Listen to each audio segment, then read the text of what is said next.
you. Thank you for understanding and welcome. This is the beginning of our online session, and I'm going to be recording this. This is U.S. History to 1877, session number 1. And today we are going to be following an agenda that I shared out with everyone. It should be available online with this video. We've kind of gotten a little bit of a late start, just with talking with people, and so I'll just kind of cut short some of the earlier portions of the agenda, which is designed for a 60-minute meeting, and we're already about 15 minutes into it.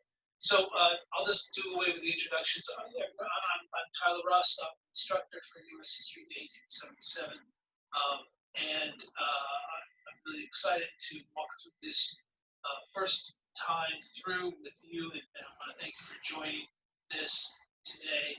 We have a connector that I think we've already covered before we started recording, just so that people can share what brings you here today. And I'll tell you, I'll just share mine for the recorded portion of our class, is that I'm really here because, well, I wrote the course, and I wanted to beta test this course one time through with people who are interested in going for it with me, free of charge, at their own pace, with the ability to reflect on what works and what doesn't.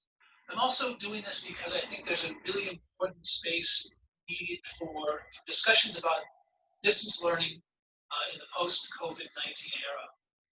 I think there's going to be a lot of changes to how we teach online, and getting in front of this wave of need is part of what I'm doing here, to get more eyeballs around what works and what doesn't on an online environment, so that students can be more engaged and energized by history, as well as many other types of courses. So that's what brings me here today. Now I'm just going to take a second and I'm going to share my screen. I'm going to share some of the slides that I put together for today, based upon the first 3 chapters of United States History to 1877. So let me see if I can get this to work.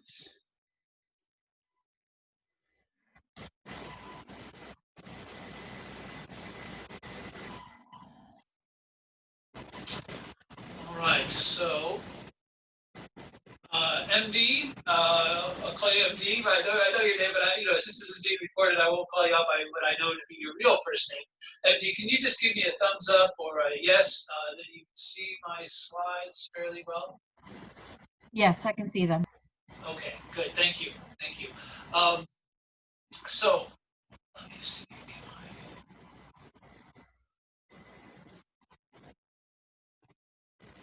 All right, I've just projected them in a whole screen format. Are you able to see that? Yes. Okay, very good. So this is the first slide. Today, our objective is to understand how to use the course materials to foster our own learning and the learning of our students. The idea being that if you're a teacher who's taking this, that you could take the materials and use them in your own course. So that's our objective, although we'll be getting into some more details about the content in the first 3 chapters of the course. So at any time, if anybody has a question, please feel free to just jump on in and interrupt me. That is more than appropriate and welcome. So next slide. So we have a quick agenda here, and I put it into 2 columns. So the agenda was shared online, but I just want to spend a second going through it and to see if we had any questions. So we are now on, we're about to start section 4, materials overview. I'm going to talk a little bit about the materials included in the course. And then points 5, 6, and 7 go into details about chapters 1, 2, and 3. I'll talk a little bit about the content. That's what the lecture will be about. I won't go too much into the reading guide, but I will talk a little bit about some suggested approaches and ask for any questions about how to use this material in the flipped classroom. And then we'll do some discussion questions to the extent that we feel comfortable doing that. And we'll repeat that for each of the first 3 chapters. And then we've got some summary comments and reflections that I will share. And there is a reflections, I want to call it a survey, that is included in the online agenda. And if you could follow that and leave your thoughts on what you see and any comments that you might have. So any questions about the agenda?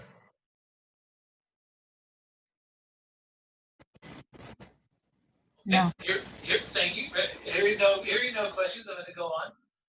So just quickly, this is a quick slide of me. It's not the best picture of me, but it is a picture where you can see my face. My name is Tyler Rust. I have dual master's degrees, one in history and one in adolescent education. I have national board certification and about 20 years of teaching experience, mostly with U.S. history, but I've taught just about every course in the social studies curriculum at the high school level. And I'm currently teaching at the college level as well. I've taught courses in American immigration and history, Mexican American history, American intellectual history, and social justice and American reform. So the connector, excuse me, pardon me. The connector we won't go into again. We've already tried to talk a little bit about that before we started the recording. So here's the materials overview. This is point 4 from our agenda. The course is loaded with a lot of materials, some of which are already available to the students who've been enrolled, and others that will be added as we go forward. There are video lectures for every chapter of the course, and there are 15 chapters and one additional introductory video included. So you get 16 videos, each which relates to the text and reading guides. Now I'm showing you a copy of the cover of reading guide for chapter 1. The text comes from an open source U.S. history textbook from Stanford University called the American YAWP, Y-A-W-P. And you can find that by doing a basic internet search. It comes right up, and you can access that time, the unedited version of the text directly online for free. It's open source, like I said. I have taken the time to edit that source down to what I believe to be an accessible high school reading level. And so the American YAWP is actually a college level text, which goes into depth on a lot of fantastic elements in United States history to 1877. I've adapted it for language and content to be more accessible to a high school level. So the materials in our text and reading guide are edited down by me, and then I've added the reading guides from handouts and other manipulatives that I use in my classroom, and that is designed to be a self-guided study of the information. So you got the text to read, vocabulary lists, and graphic organizers, questionnaires, inquiry questions, documents that go in a deeper dive into each chapter. And those are available for you to work at your own pace. The idea behind this is that the course is really designed to be a self-study, self-guided study, that you will use these materials at your own pace. And I'll talk more about why I chose that approach as we dive deeper into the first 3 chapters. Every session of the course is going to be broken up into 3 chapters, right? We're going to do the first 3 chapters today, and we have 4 more sessions after this, each which will cover 3 chapters. And I felt like that was a good pacing for the course, so that you're not sitting here thinking, oh, I've got a 3-month U.S. history course I'm going through. You can be, start to finish, you can be done with this course in 5 sessions. So wanted it to be quick and accessible, but also alterable and flexible in case you wanted to go into a slower or in-depth examination. There will be feedback forms as well as formative assessments posted online for you to give feedback on the course, to make it better, to share what you liked, and to get any questions answered.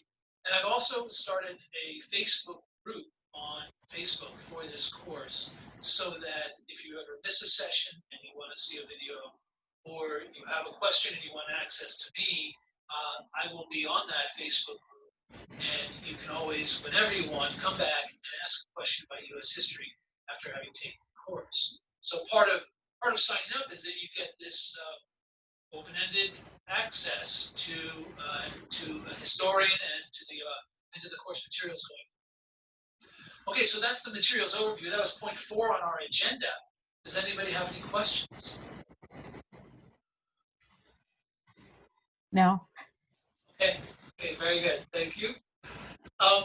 So how to use the materials, right? So you'll view the lectures in advance. And one thing I would like to point out is that there are some tricks to the trade, so to speak. There are some literacy skills that I want to emphasize to you and to your students, if you have them, on how to use these materials. When you read the text, for example, I would suggest reading it quickly and forcing yourself to read faster than is comfortable for you. And the reason for this is that I want you to try to expand the retention of the materials in your mind. Reading slowly is, I think, maybe a route to boredom for many students, and that they don't like reading because they aren't able to retain a lot of what they get. By forcing yourself or your students to read faster and pause often to record your thoughts, you are training your brain like a muscle to read better, to read for greater memory. And so it's a practice, not just a one-time thing. And so I can go into more depth on this in later sessions, but that's just point 2. Now, after you read, then I would suggest you go back and you look at and identify the vocabulary that is listed in each of the reading guides. By chapter, there's a list of sometimes 10 to 15 important vocabulary terms that I think are important in case you're wondering what is the important information. Right? Vocabulary is one great way to understand what's important. And if you know the vocabulary, I tell my students that's like the basic building blocks. If you know the vocabulary, you probably know the content. Now, one of the other tricks that I really want to emphasize is verbalization. Right? Part of what literacy needs is being able to access what you remember from the text. And I think a lot of young students that I've taught, both college and at secondary level, are confused about what reading really is. They think if they can just move their eyes across the page or sound out the words, that they're somehow reading. But it isn't reading unless they actually know what it means. And so by reading and then pausing and verbalizing what you've just read, saying it out loud, is very important to create a memory from which you can draw from. I know it sounds weird, and when you do it for the first few times, you will feel awkward, very awkward, to be alone in your room or wherever you're doing it, and then suddenly you have to say out loud what you remember after reading a page. But if you make it a practice, you'll find that you retain more of that information, and that the action of verbalizing what you've read creates the memory from which you can draw from. So verbalization, very important literacy skill I really want to encourage everyone to try. Now, also, you want to try to complete the reading guide at your own pace and to your own satisfaction. Not everything in the reading guide is essential for you to do. I'm not a big believer in busy work for my students. I'm really a believer in doing whatever helps you understand and master the content. So if you don't think something's going to help you, don't do it. I'm not going to be standing there over you saying, "Oh, you didn't do page 2." Do what works, not just everything. So at your own pace, and do what you feel is the most valuable for you. Make the most of the course for you. And then there will be online practice quizzes, these formative assessments. Not for a grade, obviously, but to help you to kind of see what you retain. Okay. So that's how you would use the course materials. Any questions at this point? No. Okay, very good. Good to hear you. So now we're going to go into what is, I think it's point 5 on our agenda, and that is chapter 1. Chapter 1, I have to say, is probably the least of all popular chapters in any U.S. history course. This is sort of the ice bridge from Asia chapter, the New World. every U.S. history course starts in an era known as prehistory, which is really before the recorded practice of history. People are obviously around before historians begin recording what they're doing. And this time period, we're talking millions of years ago, when the first people traveled over from Asia across a land bridge into North America and then down into South America, is exactly the time period I'm talking about. But it's important because it gives us context to understand what was going on in this region where we're going to see so much energy and change once we get into chapter 2, chapter 3, and 1. What was here before? This is the context of the course. And so I won't go into the details of all of these different peoples that came across the land bridge. That's in the handout, that's in the video. Please make use of that for yourself. But what I think is really essential to understand here is that there were people living in North and South America before Europeans arrived, and they weren't cavemen, they weren't barbarians, they weren't savages. In fact, what we have is overwhelming evidence of advanced civilizations equal to or even greater than the civilizations that were in place in Europe at the same time, right? The Mayan, the Aztec, the Incans, they are comparative to or superior to, in many ways, to the Romans and other great civilizations of the European tradition. And so that is an important equalizer to emphasize for all the students, because so much of European history and previous Eurocentric historians has been to see European civilization coming over to the New World and improving upon it. And it's not necessarily true. It's replacing it. There was a big replacement of civilization, not necessarily with improvement. So, with that being said, and mindful of the time that we have, I just wanted to alert you to two of the discussion questions. These appear in the reading guide for chapter 1. And encourage you, maybe we could have a quick discussion trying to answer these questions, or if there's any other topic along the lines of prehistory, Native American civilizations. Let's dive into that for a few minutes. I've set aside some time on the agenda. So the first discussion question is, how did Indian culture change over time? And the other is, how did Spain defeat the empires of the New? So any responses?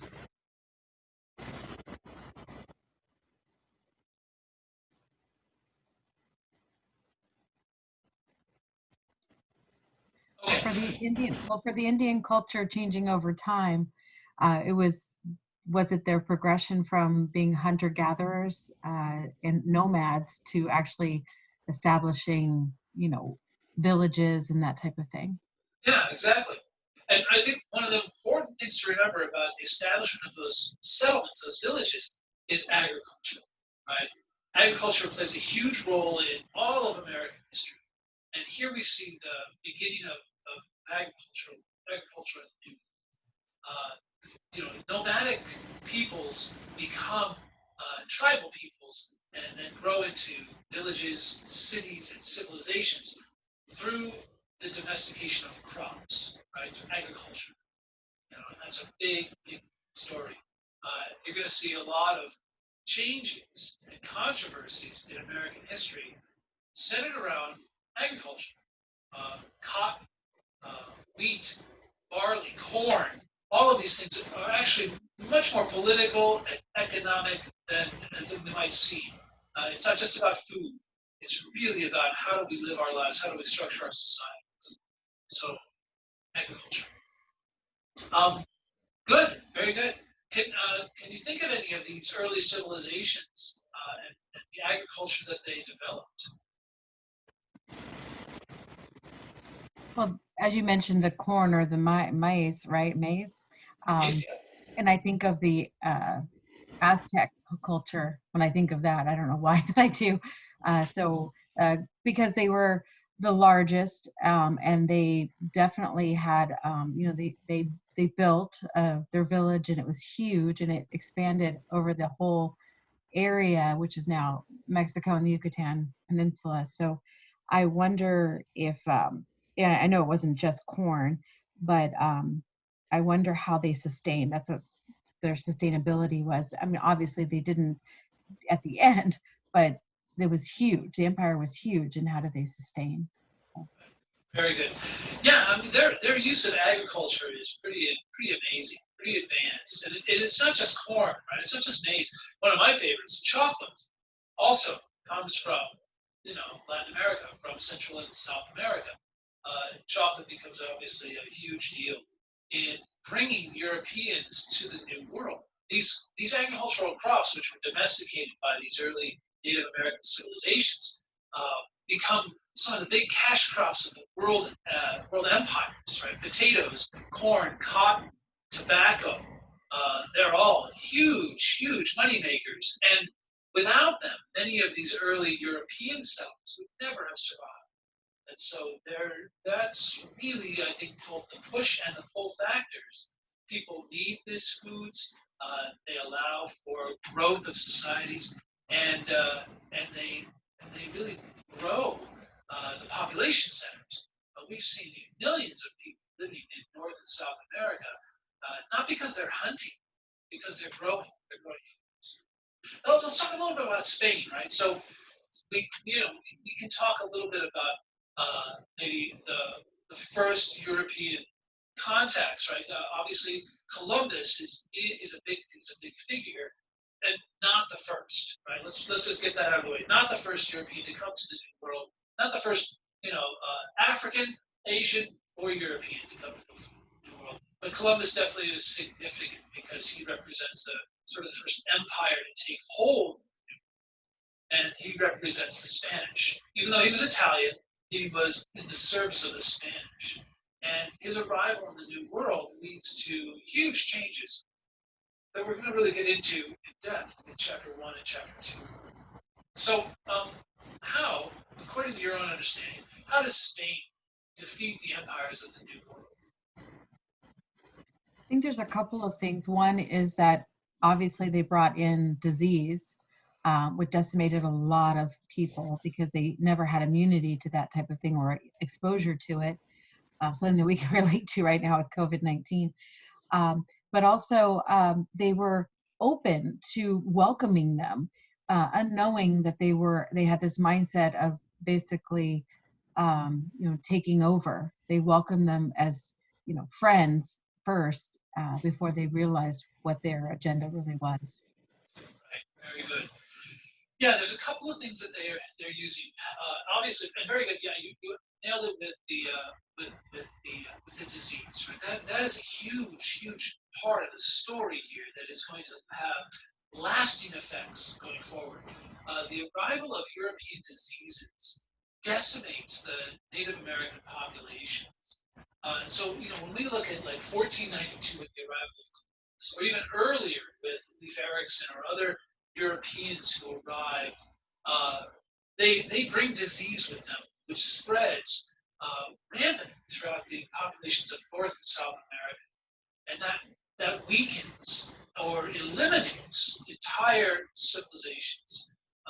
And so when we look at when the European settlers arrive in North America, like the Pilgrims or the Puritans, they're not going to find a lot of people there.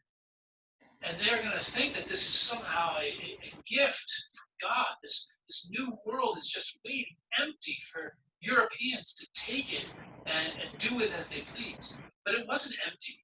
It was actually decimated by disease. And so this disease plays into the myth and the belief system around white superiority and imperialism that is often used to justify the conquest of South America. So that disease plays a large part of how this plays out. And then we can't forget technology, right? Europeans arrived with guns, right? And Columbus and others used their weapons to enslave native populations, as well as sort of, internal divisions. Some groups did see the Europeans as friendly, as intriguing, even as divine. So, okay, I don't want to spend too much time on any one topic. We are short in our time today, and I'm going to be mindful of that. So I'm going to move on to chapter 2, unless anybody has any other questions.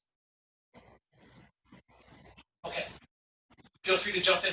Chapter 2 is where we start to see the colliding cultures of Europeans and Native Americans, right? As more and more Europeans arrive, seeking these slaves, seeking the products,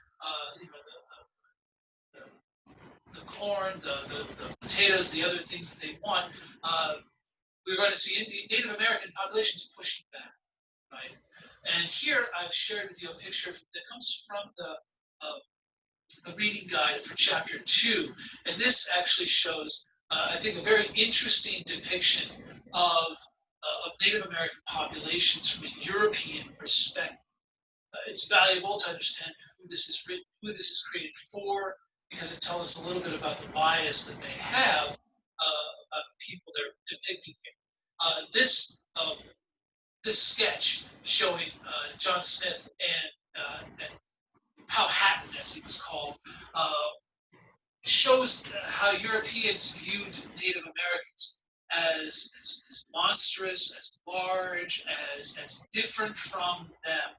That is important because they are going to see them differently to justify taking from them. Right? And here we're seeing, the Native American chief towering over John Smith, and in the background we're seeing some violence already taking place. We're seeing Native Americans attacking and killing whites, and whites firing their guns back at the Native Americans. So this is the beginning of what is, I would say, the longest war in all of North American history. That is the war on Native Americans. It really starts with the arrival of Columbus, and it ends as late as 1890 with the final defeat of the Sioux Indian Nation by the United States Army after the Civil War. So we're talking close to a 400-year war on Native Americans. So now there's more here, obviously, but I wanted just to present the questions and see if there was any other topics or related issues around learning this material, how students might be challenged by it, how it might work in a distance learning environment. So the discussion questions are here. Why did the Spanish, Dutch, French, and English treat Native peoples differently? And explain the differences between Virginia and New England, the two colonies that were established there. So you kind of touched upon why the Spanish, Dutch, and French and English treated Native peoples differently. And I think it's because of the misunderstanding of that they weren't really a culture. They considered that they weren't refined or anything like that. So as you said, therefore they could take advantage of them so easily. And I think that continued all the way to example of the missionaries in California. They still treated, the Indians, the Native Americans, very badly because they were less than human. Then what explains the difference between Virginia and New England? What I can think of is religion, right? So there was a, breaking away from the Church of England. That was part of it, and also the way they wanted to do the government, like run the government or run their colonies. Yeah, excellent. Yeah, I'm really impressed. Really good answers. Now, the first discussion question actually is really kind of big, right? Because the Spanish, the Dutch, the French, and the English, they all treated Native Americans differently in their own way, right? They treated them differently than Europeans, but to a different extent. Like the Dutch, for example, they are trading them, so they really didn't have much of a problem with Native Americans because they weren't going to take their land. They weren't looking to conquer. They were looking to trade. So they wanted the furs, they wanted the crops, they wanted access. So they treated Native Americans with a little more respect and understanding and cooperation. But they also didn't really survive. Their colonies didn't really thrive and grow because they weren't bringing people over to the New World. They were just setting up trading posts. And the French are very similar, although much more extensive. The French colonial empire in North America is also a trading empire built around respect for the local people who could show them where the trade, the trappings, the hunting was really good. Native Americans were essential to that French trading empire, but it also meant that the French established large colonies. We've got Montreal and northern in Canada, but for the most part, the French don't have huge cities. Now, the Spanish are a very big difference. Right? The Spanish, obviously, they want the natural resources and they want the people. And what makes them really different is they use religion. Right? They also try to convert Native Americans to the Catholic religion, and they set up missions all throughout the Spanish Empire, which become sort of cultural centers, enslavement centers, but also religious centers for Native Americans, and that leads to a much larger populated empire throughout Latin America. Now, the English are similar and different, right? They also want to bring over lots of people. They want colonies. But they don't want Native Americans.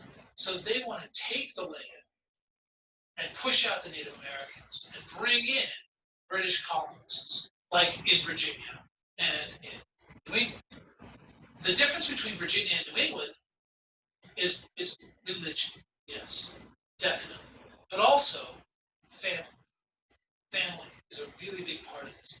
And those are both examples of unifying interests, right?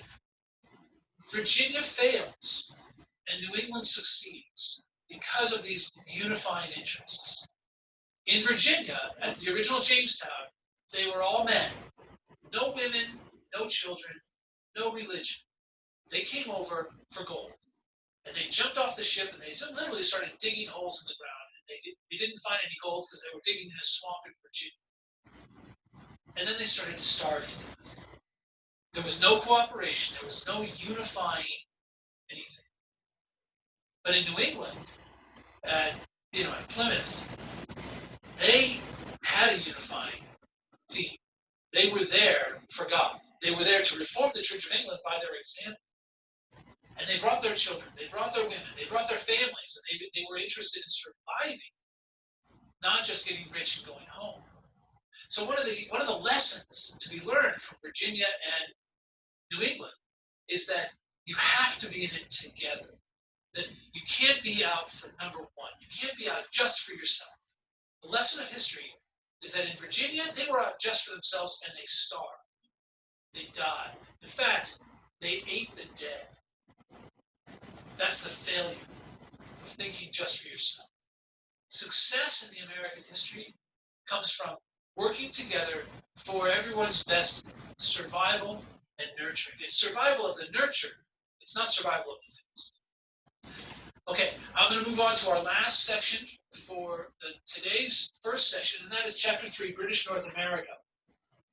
And here I put a picture of a branding of slaves. And the story of slavery has to be part of our early discussions because the story of slavery is one that continues throughout all of American history. Very important.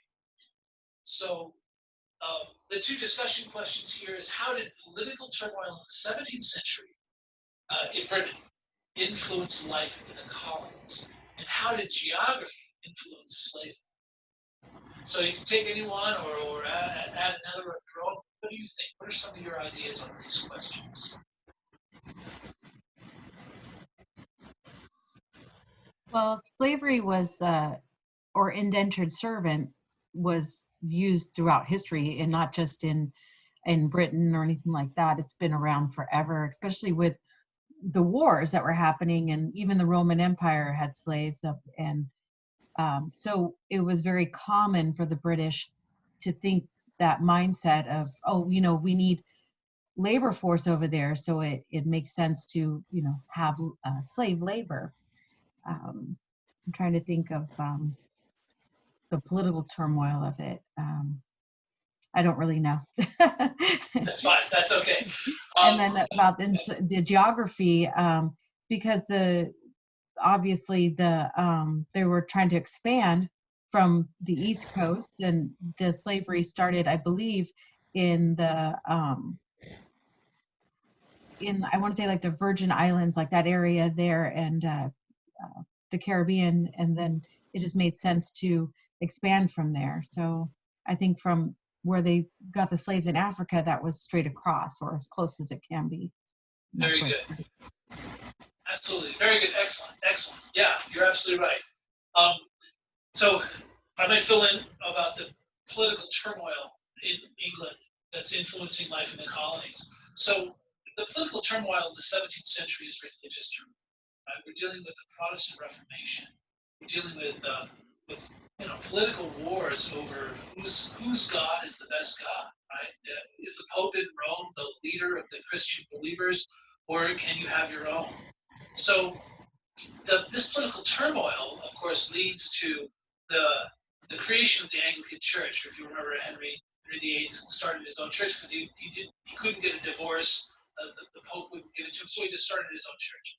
Well, that creates a huge problem in England. Lots of fighting, and the Church of England is very controversial, and there are other groups. So leaving England and going to the New World is one way that people can get away from that violence, get away from that turmoil, and practice their own religion in their own way, in their own place. And that's why we see people like the Puritans coming over. They came over because they wanted to reform the Church of England through their own example, and they wanted it to be one of purity. That's why they're called Puritans. Without any singing or incense or anything like that they were doing in church. They wanted a very, very stripped down, very, very straightforward practice. And it wasn't one they were looking. It's a mistake to think that they came over here seeking religious freedom. They were not interested in allowing anybody to worship the way they wanted to. You had to worship the way they wanted. Right? The Puritans are very, very much do it my way or the highway. Yeah. So it's about religious intolerance. Now, if you look at other colonies, for example, the colony of Georgia was established for Catholics. Same thing with Maryland. Maryland was established for Catholics as a refuge in the New World for their religious practices. Now, with slavery, and this is where things get really interesting. Nailed it. You got it absolutely right. It's all about the Caribbean and the crops that you can grow in the Caribbean, tobacco and sugar that are really popular in Europe. But the use of slaves in North America is definitely tied to indentured servitude. There is a rebellion by the indentured servants in Virginia, led by Francis Bacon, that leads the wealthy class of planters to not want to use any more indentured servants because they're rising up against the tyranny of, I guess, the planter class. So in 1619, they make a change. They move away from using indentured servants from Europe to using African slaves because they can control them and they can keep them. Whereas indentured servants are no longer controllable and you don't get to keep them. They're indentured for a short time. And this change becomes the foundation of the American economy going forward. Slavery is the foundation of the American economy. Even now, we can point to some of the biggest financial institutions that benefited from the institution of slavery. So we have to understand that the key essential component. But in another sense, it's also a social control mechanism. Right? Slavery was used in the southern states as a way to, or the southern colonies, as a way to control the population. The Southerners, the Southern indentured servants were rising up. So you bring in slaves, and now suddenly they're no longer bottom of the ladder in society. The slaves are worse than the poor whites. And it always helps to keep the pressure off the rich if the poor can point to someone who's worse than they are. That's what slavery does as a social control mechanism, is it creates a group that the poor can always feel superior to, and therefore not blame the rich for their hardships. So anyway, and of course, the fact also remains that in terms of geography, slavery was essential to working in the hot fields of the South. And in the North, the geography was too harsh for them to maintain slavery. The ground was too rocky, the weather was too cold, and what they were doing in the North was more fishing and smaller farms. So they didn't need slaves. But in the South, big farms, growing lots of tobacco, which depleted the soil, so they needed lots of space. Anyway, so that's that. I'm looking at the time, and I notice we only have about 5 minutes left. So I just want to kind of move quickly into some summary reflections right here. And so just 3 points to reflect. One, advanced civilization existed in North America before Europeans. 2, Europeans refused to see peoples of North America as humans, choosing instead to conquer and enslave. And 3, the choice to enslave people became the basis for the economic, political, social tradition of North America. So that's the summary. Now, there's a little reflection here, a couple of points, and obviously these are included on the feedback form that there's a link to in our agenda. So first, if you could just complete that agenda, it would help me out a lot to improve these sessions going forward and the course as a whole. But second, do you have any questions? What questions are you holding? No questions. Okay, good. I'll take that as a sign of success. What's one thing that you learned from our time together today?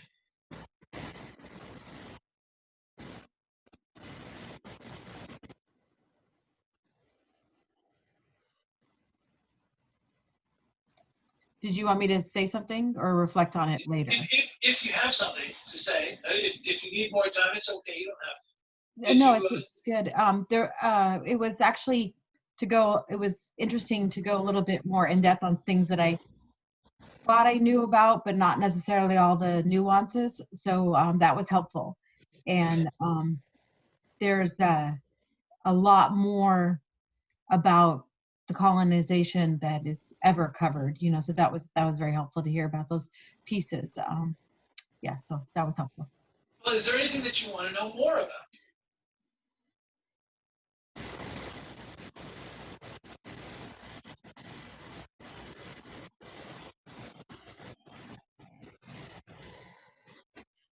So the part about, I was looking back a little bit in my notes, the part about the church and how that changed everything. I mean, I was aware of it, but not to that extent. And of course, Henry VIII, that makes a lot of sense because that was where the unrest happened when it started. So that maybe a little bit more on that level of how that influenced things, because I didn't know that about the Puritans. I mean, of course, I knew why the Puritans were wanting to have everything their way, basically, but not why it was so stringent. I never understood that. So that was helpful as well, but maybe a little bit more on that. That's very interesting. Okay, good. As we go forward, right, in our next session, which is next Monday, June 8th, at the same time, 11:30. If you have any questions, write them down. You can even share them with me in advance, and I can try and get you those answers. Or if you had additional questions, remember we are going to be having a Facebook this course, private Facebook group, and you can always ask questions there as well. Okay, so I'm looking at the time. We are almost out of time. I'm going to stop sharing my screen right now and come on back. Let's see, can you see me now? Yes. Okay, yeah. Very good, very good. Just thank you. I think that's what I wanted to say, is that thank you for coming to the first session, and hopefully we'll get more participation in our second session next Monday. And in the meantime, I'll be sending out another agenda for that. It's going to be similar to what we did today. We're going to do the next 3 chapters, and you can read through and work to your, to your own pace and to your own satisfaction on that. And always draw, call upon me if you need any help. In return, I would just love any sort of comments, recommendations, reviews that you might use to help me improve the course for people. Okay, MD, I'm going to stop the recording. Is there anything else you had wanted to ask before I do so? No, it's very good. Thank you. Very good, thank you, MD. I'm going to stop the recording now, and I'll post this on our Facebook page and on YouTube.